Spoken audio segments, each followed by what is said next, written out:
എല്ലാവർക്കും നമ്മുടെ പുതിയ വീഡിയോയിലേക്ക് സ്വാഗതം. നമ്മുടെ ഇന്നത്തെ വീഡിയോയിൽ ഇൻകം ടാക്സിൽ ജോലി നേടാൻ പറ്റുന്ന അവസരത്തെ പറ്റിയാണ് പറയുന്നത്. വീഡിയോ കിടക്കുന്നതിന് മുന്നേ നമ്മളെ ചാനൽ അതിട്ട് കാണുന്നവർ ചാനൽ സബ്സ്ക്രൈബ് ചെയ്തേക്കുക. അതുപോലെ തന്നെ വീഡിയോ ഇഷ്ടപ്പെട്ടിട്ടുണ്ടെങ്കിൽ വീഡിയോ ലൈക്ക് ചെയ്യുക, മാക്സിമം ഷെയറും കൂടെ ചെയ്തേക്കുക. അപ്പോൾ സ്റ്റെനോഗ്രാഫർ വേക്കൻസി വന്നിട്ടുണ്ട്. ലെവൽ 4 വരുന്ന വേക്കൻസിയാണിത്. 25,500 ടു 81,100 സാലറി സ്കെയിൽ വരുന്നത്. ടാക്സ് അസിസ്റ്റൻറ്റും ലെവൽ 4 ആണ്, സെയിം സാലറി സ്കെയിൽ തന്നെയാണ് വരുന്നത്. മൾട്ടി ടാസ്കിംഗ് സ്റ്റാഫ് വേക്കൻസി വന്നിട്ടുണ്ട്. ലെവൽ 1 വേക്കൻസിയാണ്. 18,000 ടു 56,900 എന്നൊരു സാലറി സ്കെയിലാണ് വരുന്നത്. ഏപ്രിൽ 5 വരെയാണ് അപ്ലൈ ചെയ്യാനുള്ള സമയമുള്ളത്. എക്സാം അല്ലെങ്കിൽ സ്കിൽ ടെസ്റ്റ് ഉണ്ടാവും, ഡോക്യുമെൻറ്റ് വെരിഫിക്കേഷൻ ഉണ്ടാവും.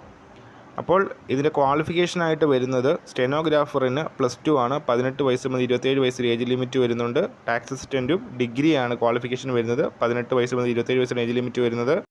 മൾട്ടി ടാസ്കിംഗ് സ്റ്റാഫിന് മെട്രിക്കുലേഷൻ 10ാം ക്ലാസ് ആണ് യോഗ്യത വരുന്നത്. 18 വയസ്സ് മുതൽ 25 വയസ്സിലാണ് ഏജ് ലിമിറ്റ് വരുന്നത്. അതുപോലെ റിലാക്സേഷൻ ലഭിക്കുന്നതായിരിക്കും. Stenographer 2 vacancy, tax assistant 28 vacancy, MTS 26 vacancy.